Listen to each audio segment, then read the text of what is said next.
Welcome to the first discussion stream of June, and it might be the last. Hopefully not, though. Because there are four big events that happened in the past since the last time I made one of these. There was Square One, Tetris Cup 15, Jester's Cup, Summer Splash, and Summer Ties Splash, or I guess this is actually Jester's Cup 16. Though it's also called Jester's Cup Summer Splash. A lot of big tournaments happened on 4 back-to-back weekends, which is something crazy to see. I think that's only happened once before, where there are a bunch of like major tournaments stacked together. Usually there's a break where you get a couple like fringe events. So the first tournament to talk about, I guess we'll go chronologically, Square One 2023. Fun fact, was originally supposed to happen in April, and then my school was like, hey, you're pretty good at this thing. We're gonna fucking ship you out to California. So then it ended up being in May. Ended up being at the start of May up until May 20th, which is when the finals happened. By the way, on youtube.com/@puzzlekingdom, the Square One videos are gonna be going out every day until they're done. Go support those. They'll be huge. I'm gonna be announcing them in Discord probably every day when the ultimate video comes out. So make sure you're watching those if you missed any of the sets or you want to see them again. That's the best place to get them. But anyways, aside from me promoting for myself, this year, I think, even though like viewership numbers were a bit lower, I think this year's Square One was so much better than the last one. We had a lot more like player diversity, and I think this year people were more excited to watch the roster of players we had this year play than the last year. We had a lot of unique picks. We had Akashi Robo, of course, like the huge big hitter. We also had Flair. I think Flair was a very interesting pickup. Flair's probably the favorite like new player out of anyone who we got in Square One this year who wasn't in Square One last year. It was so interesting to see someone who you traditionally hear about only in PPT try out TEC, and she did fairly well for a lower bit of experience. Apparently, at least only in her first half of matches, and maybe the whole time, she didn't even use IRS, which is crazy because IRS provides a lot of zone survival when you're in this higher amount of lines. The damage that gets pushed up is can be crazy. It was very interesting to see Flair play, and then just tons of other like different pickups. Like new players, people who were mainly only playing Tetris last year, were jumping into Square One qualifiers. You have people like Tatos who got opted in and stuff like that. People you only traditionally think about in Tetris. So a lot of diversity in this player pool, which I think was the first thing that made Square One this year better. We also had an amazing poster and just like an amazing brand set, thanks to Moose and the artists that he looked for and handpicked for all that stuff. SupaDoggo with all the portraits. Potato's art style is amazing and definitely carried last year as well. But SupaDoggo's portraits this year were also super amazing. He worked with me on everything. Quick turnaround. So shouts to both of them. They both made the last 2 Square Ones. Definitely super presentable. And in the YouTube video in the description, I'll put all their commission info. So you can go over there and hire both those artists. They're amazing. And yeah. Of course, the trailer was a big hitter. Just going live and fucking dropping a giant fucking trailer. That was put together by Moose and SupaDoggo. Moose did a lot of the creative vision for this Square One, so he's out of like the direct like foot on the floor shit, but he's still helping me in the back end with a lot of creative ideas for these events. So big love to him. Square One would not have been the same without all of his creative direction. This guy's an amazing creative director. Super talented. Love that guy. And SupaDoggo's an amazing editor. I'm so glad that I found out about them from Taz, recommended them to everyone, and we got SupaDoggo on the team. SupaDoggo's trailer was great. And it still kept people interested. We still had like 600 people watching English during finals. Compared to like 750 last year. But where he did end up gaining this year, and in an important market share, and I'm gonna be talking about this for the next like 6 months. We had a groundbreaking last-minute edition of a Japanese stream on our YouTube channel, and that VOD is our second most viewed video on the PK channel. It has like 4,000 views or something. It almost has as many unique views as the mainstream did, and we had like 200, 150, 200 concurrents on there with only like 1 day of advertising time. And I think in the future, to promote our majors, a very important piece of that is going to be Japanese streams. I'm all in on them. So for any major event that you see me do in the future, there will at least have been an attempt from me in the back end to have it streamed in Japanese. We have an amazing team of Japanese commentators. Azura actually was the one who ran the Japanese broadcast, despite not knowing Japanese. So shoutouts to her. And it's gonna be it's just, I think that this is a viewer market for our majors that is very untapped, and this is going to be the way to link the Japan and American communities. A lot of people are like, man, I wish we talked to each other more, but it's like, JP tournaments need English commentary. We showed that with 15K Cup. It had like 200 viewers, was another last minute addition. It did great on our channels. And then the English events need Japanese casts, so everyone can watch the same fucking tournaments. And that's really how you're going to connect people in the competitive community. You can do all you want. You can make like hybrid language Discord servers. You can like translate games. You can do all that. It's not going to fucking matter unless your tournaments are casted in both languages. And that's something that we've truly been learning after 15K Cup got an English stream from us, and after we gave Square One a JP stream. I think for maximum success of any game, even Tetrio, give it a JP stream. I don't think Tetris is as hard of a sell for JP players as you think. It's definitely a more Western game, but people do pay attention to it and play it.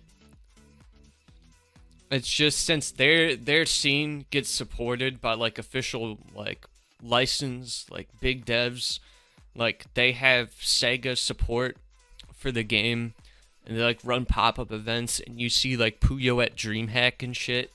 Like, there's very much a reason why they prefer that game in Japan.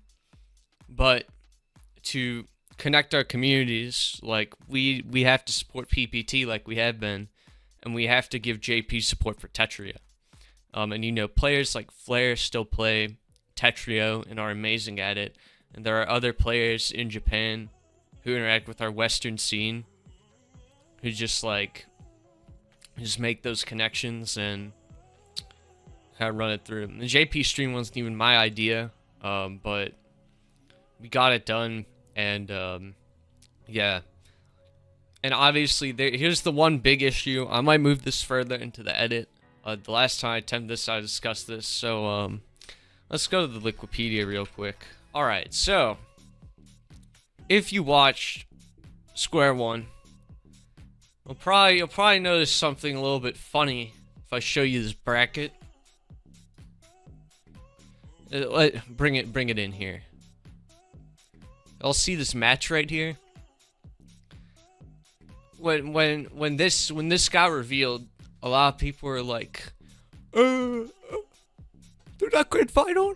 What the fuck? Why aren't they grand final? They're not in grand finals."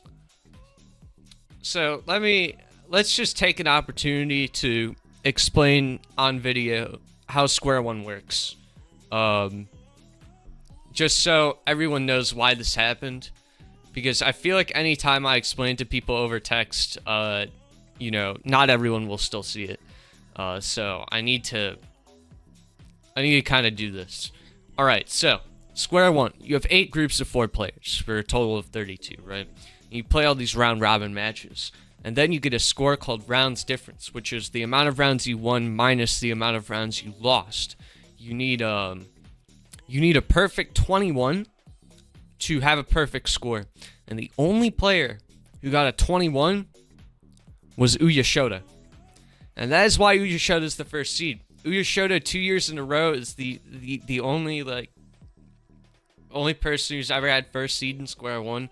They earned it both times, and Kazu and Akashi Robo both lost a round, and then it goes down to game time for a tiebreaker. So Akashi Robo spent less time playing rounds than Kazu, so they got the second seed over third, and then Kazu went to third seed. All right. So that is why Kazu versus Akashi Robo, your golden match, was a fucking bronze, or not bronze, it was a semifinals match. It's just because that's how the event works, and Kazu and Akashi Robo took an L in groups, and Uya Shota didn't. For the perfect match to have happened, at least one of the two between Kazu and Uya Shota would have had to perfectly sweep their group, and Uya Shota would have had to drop at least one round, and that didn't happen. On paper, that should have happened, but it didn't, and that's just how tournaments go, man. I don't know why people always fucking expect seeding to be perfect. It is an estimate of skill, and it is merely an estimate. If your seeding in a tournament is perfect, I actually think that's a flaw. And I'm just gonna say right there, I think if your tournament is perfectly seeded and every single person who you put in the number is like placed exactly where you assign them, it's not a good event. Like, no upsets happened. There's nothing to write home about. You literally scripted the whole tournament and you were fucking correct with your prediction. I mean, there's nothing wrong with that on paper. It's just that the other thing is more interesting. What happened, I arguably think, is more interesting than Kazu and Akashi fighting in grands. It doesn't fit everyone's perfect narrative that they wanted to like make in their head, but I'm very much a guy who does not think that tournaments necessarily should have narratives. It's a very weird thing. I'm probably alone in this thought among many of the major TOs who are still active, but I don't run events to portray a story of a whole tournament. There are individual player rivalries that I think are much more interesting than a tournament narrative or whatever. Like, the only narrative that I can think of is, like, you have a top 8 players you seed in here, and they want to keep their win streak over the past fucking 2 majors or whatever. That's really all I can think of. No one would have ever expected that to happen. Like, I was not expecting that to happen. I did not think there was a single possibility before every single group match was played out where Akashi, Robo, and Kazu would not have been seed 1 and 2. And then it just fucking happened. And I mean, what to do, but everyone was like, and then there were like some players who were going like live on stream and were like shitting on the format and whatever, and I will agree, format definitely worked better last year than it did this year, by a long shot. Format was way better for last year's Square One than it was for this year, and it could have been changed, but it is what worked, and the tournament still ran, and it was still fine.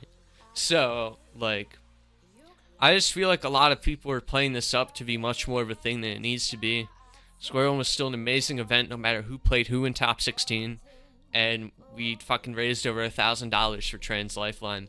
Favorite thing that I fucking did for this entire tournament, or that we like came up with in the back end, was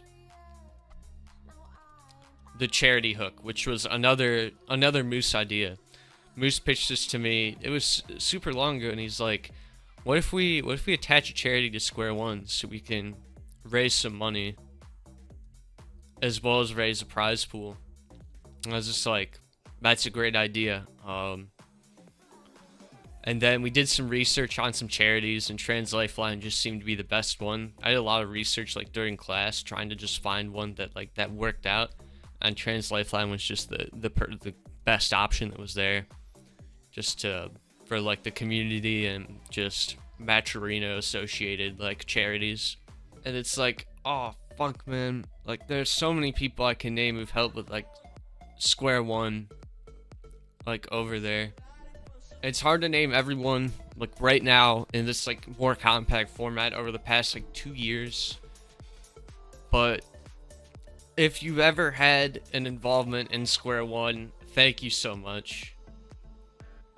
There are way too many people to name for just like this segment right here, but big fucking love to everyone who's contributed to this massive idea and has made this possible. Because without you all, there wouldn't have been this like great event and pushing boundaries of building a major that's bigger than a fucking Tetrio major is kind of crazy. Tetrio Cup 15 had very distinct changes from the past 14 iterations of it that made it a more successful tournament. And I will say that if Tetrio Cup 15 did not make these changes, it would not have been this big. I gotta keep it a stack. Like, it would have been a big tournament, but it would not have been the tournament. And they're lucky it landed on a nice number. So yeah, it was the first time a Tetrio tournament ever hit 1,000 viewers, and that was with a one like language cast, only in English. So that just gives potential for future Tetrio events. As I said, if Tetrio gets multi-language casted, and like we add up the viewer totals, and you actually and the event gets pushed in those languages, and those casts get pushed,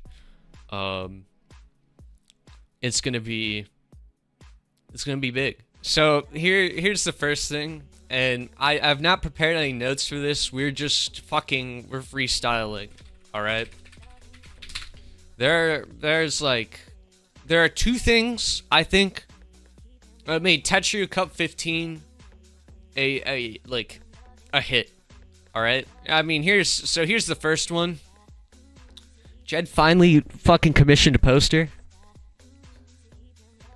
First time ever. Like, damn, bro. Like, I've been waiting for so long for a Tetrio Cup to have this kind of advertising vertical. You guys don't even understand. And then the next thing that happened was guys, this shit works so well. Like, you don't even understand, man. Like, you guys don't fucking know how well the like shove the prize pool down your throat works at Tetrio Cup money. And what is the total? $1,510. And I love how both Square One and Tetrio Cup have now used Caboozled Reading as a donation incentive. 2K plus, really. And yeah, I legitimately think that those are the two most important things that happened during this tournament. Shoving the prize pool down all of your all's throats, because apparently if you get 15 notifications, you think that giving money to the prize pool is going to stop them from coming. Let me tell you, you're just going to get more. But pushing prize pools is great. Allows players to get paid, which is nice. Some players are making arguments like before like this prize pool marketing vertical started like happening that, you know, if that like the prize pools aren't big enough, guys, we need to get them bigger. And like I don't like that mentality. Like, a bigger prize pool is always better, but TOs shouldn't be pressured to like have big prize pools, if that makes any sense. I don't like that. I don't like that mentality that a TO is going to feel less about their event if they are not able to raise or don't have enough money to prop up a large prize pool by themselves. I don't like that. Of course, more money for players is better, but it's not like there's a lack of money for someone to win to pay rent. There's only one Tetrio player I know of that is full-time, or at least makes full-time income or pays bills with prize pool money regularly. There's only one player who I know of who does that. I pay my bills with Tetrio money. Do you mean you pay Osk's bills by gifting supporter? I pay Osk a bonus for being a good boss. Are you on payroll, Zudo? I don't know who does or doesn't get paid from that project. All seniors that get paid, QD mods aren't on the payroll for now. I see. That's crazy. I didn't know that, but it's cool that you are actually able to make an income from that game. It's really sick. Fucking love that shit, man. Like, I love that Enhance hired, like, Shen as, like, a real-ass full-time job, and, like, senior Tetris staff members get paid and shit. That's amazing, man. Love that stuff. Now, Sega just needs to hire me as a community director. Bring it in, man. Alright. Back on topic. Yeah.